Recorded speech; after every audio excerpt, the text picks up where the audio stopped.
وفات نغمه هنرمند مشهور افغان در کشور امریکا. دلیل وفات نغمه چی بوده است؟ افشای حقایق و رازهای پشت پرده درباره زندگی نغمه. یکی از هنرمندان مشهور افغان، نغمه در کدام کشور زندگی میکرد؟ مصروف چی کار باری بود و دلیل جدا شدن نغمه از همسر دومش چی بوده است؟ من در این ویدیو پیرامون حقایق همین ماجرا خواهم پرداخت. پس در ادامه با کانال دنیا اینفو باشید.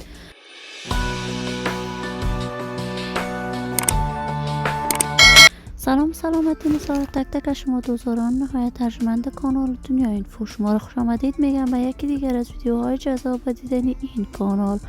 اگر دوست دارید کانال دنیا اینفو باشید، پس برای معرفت بیشتر از این علامت سابسکرایب رو فشار دهید تا ویدیوهای دیگر کانال دنیا اینفو رو از دست ندهید.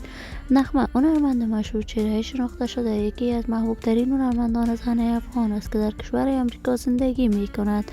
نغمه اصالتا پشتون می باشد و بزرگ شده شهر زیبای کابل است، ولی از پدر پشتون کندهاری دیده به جهان گشود. وی در سن 7 سالگی به کابل کوچید و در کابل دوره لیسه را به اتمام رسانید. نغمه با منگل در 18 سالگی ازدواج کرد. در آن زمان آهنگ‌های دوگانه فراوانی با منگل همسرش سرود که تاکنون آهنگ‌های نغمه و منگل گوشنواز مردم افغانستان بوده است. نغمه در کشور امریکا زندگی می کند و بعد از آن که محبوب شد از همسر اولش منگل جدا شد و کاملا راه هنر موسیقیش را جداگانه و پیش می بود.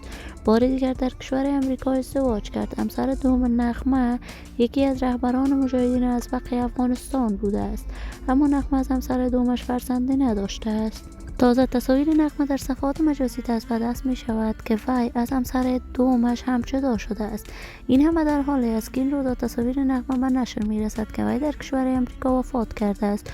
تا کنون جزئیات بیشتری این ماجرا در دست نیست که این خبر تا چه حد حقیقت داشته است، ولی من آرزو دارم خبرهای نشر شده در صفحات مجازی دروغ باشد. زندگی خوش و آرامی برای بانو نغمه با جمعی از هنرمندان افغان از بارگاه عزت الله هزار تمنا دارم.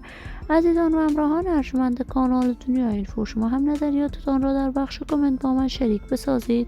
این ویدیو را با علاقه‌مندان و دوستان نغمه به اشتراک بگذارید. اگر دوست دارید کانال دنیا اینفو باشید، پس برای حمایت بیشتر از این کانال علامت سابسکرایب را فشار دهید. تا درود دیگر، شما نازنینان را به الله پاک امانت گذاشتم. موفق کامیاب باشید.